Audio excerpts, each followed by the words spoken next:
This week, the games magazines out are MCV, which is a weekly trade magazine, MineWorld, which is a kids magazine from Dennis Publishing about Minecraft, and also official PlayStation magazine, which leads with an exclusive on Ghostbusters.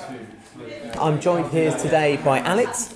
If you'd like to introduce yourself. Yes, my name is Alexander Hay, and I'm the lecturer in digital journalism at Southampton University. And I'm Andrew from Games Mags, and we're lucky enough today to be in Board in the City in Southampton. So a big thank you to the venue owners for letting us film here today. So, what magazine do you want to start with, Alex? I think I'm going to start with MineWorld.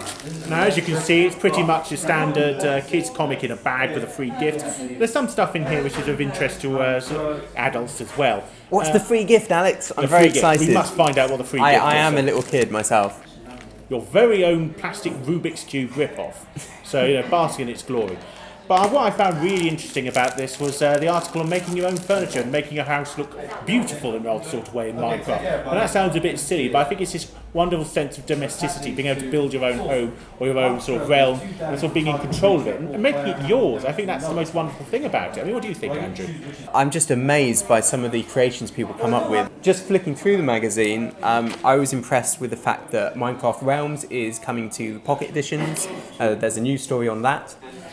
They've also got a feature on Euro 2016 and links to websites where you can get skins to basically create players and even build your own booth or cabin to watch the game from. Yes. Yes. I think the other thing which stands out is sort of an article on how to make your own Minecraft pendants and badges out of beads. Now, obviously, an adult is required for this. If you're already an adult, then of course you can ruin your iron and burn your own house down to your heart's content. Right, what magazine shall we look at next? I've just got to say, I saw the bag, I heard the rattle, I thought, great, you're getting beads inside, but it is just the Rubik's Cube. Yes, I mean, it's really important that there's a free gift here. Let's not emphasise. Let's emphasise that a little bit. This is really important, especially to Andrew. What magazine shall we look at next? Well, you've got official PlayStation in front of you, so let's have a look at that. Well, this too has a free gift, so the line between magazine and comic is blurred, and it's a load of Uncharted 4 tea coasters. Now, we're a bit too small to show here, so Andrew's going to add close-ups in post-production. Which you are now seeing. It's basically blokes with guns jumping over things. But the important thing, what thing stands out here is the feature article. It's about the new Ghostbusters game being released to tie in with the new film, but not a direct spin-off. Here you can create your own Ghostbusters, male or female, and it also uses squad tactics in the fashion of XCOM. So, something you can carry on with your own adventures once you've seen the film. But also very interesting is an article on spin-off media for Ghostbusters. So not just the films, including the rubbish second one, but also the really good cartoon series, at least half of it. Computer games are plenty. And of course, right this year, quite fittingly, the 2016 board game, which was a major success on Kickstarter. Yeah, they've also interviewed the CEO of Sony Computer Entertainment Europe on PlayStation VR. So there's some interesting stuff on PlayStation VR in there. And of course, we've got to talk about the PlayStation-themed wedding. Yes, two sad cases met on the official PlayStation magazine. I have to say, huge congratulations. Anyone finds love, it's lovely, and I think this is a really lovely story. But carry on. Anyway, these two sad gits on the official PlayStation Facebook group. They met through the wonder of PlayStation and then were subsequently married a few years later, with Sony providing lots of freebies to sort of add that extra spice of sad, tragic PlayStation loneliness. This is the news. They've got married and Sony gave them free PlayStation 4s, which I think is absolutely fantastic. It would have been nice if they gave them Xboxes. So, shall we move on to the next magazine, Andrew? So we've got now every week MCV comes out. It's a trade magazine. But they're hyping up the fact that next Thursday is the Women in Games Awards. And they go through the finalists, but as well as that, the finalists for who's up for being nominated for the awards.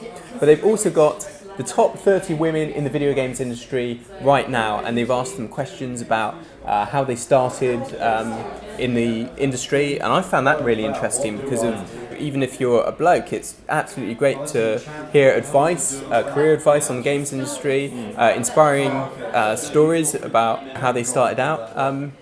You've found some interesting people as well in there. There's Kaiser MacDonald, the editor of Kotaku UK. But of course, also Rhianna Pratchett, daughter of Terry Pratchett, but of course now well known as a scriptwriter in her own right, and of course a significant figure.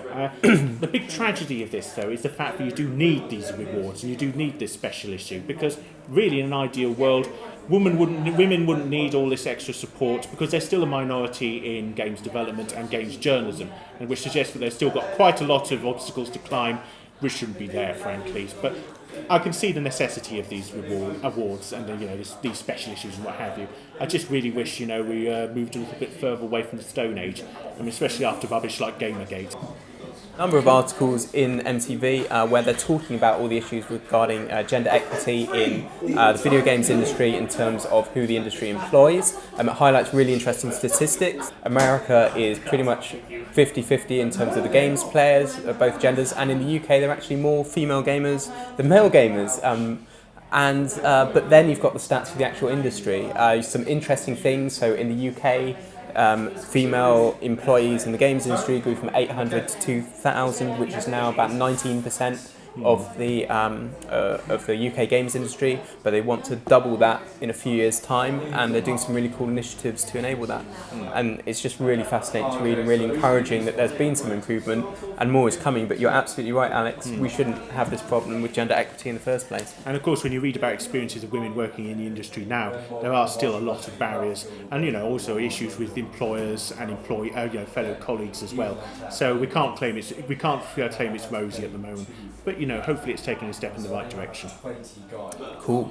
Now, one thing we must speak about, even though it didn't actually come out this week, this month is the last month to get the last print edition of Play magazine. Now, the magazine is still continuing as a digital edition for tablets, so on May the 26th you can get the next issue, which has their review of Uncharted 4. But for their final print issue, they've decided to run down 200 greatest moments of the PlayStation.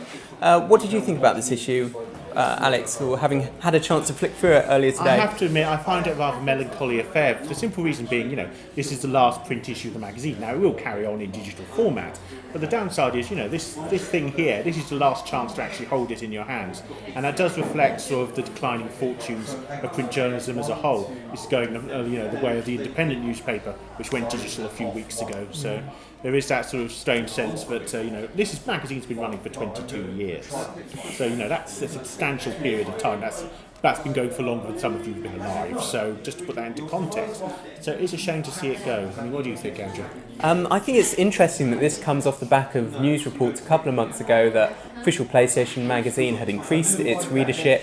There was a celebration of this in a previous issue of MCV that, a games magazine had managed to grow, and PlayStation 4 being phenomenally popular, you'd expect the PlayStation magazines to start growing, but here we have one of them exiting the market. It will be interesting to see whether, as a result of this one folding, whether the readership who like the print edition go over to start buying official PlayStation, or they simply switch over and start reading the tablet edition. But I do certainly hope that the magazine continues and that we don't see in a couple of months' time the tablet edition go as well.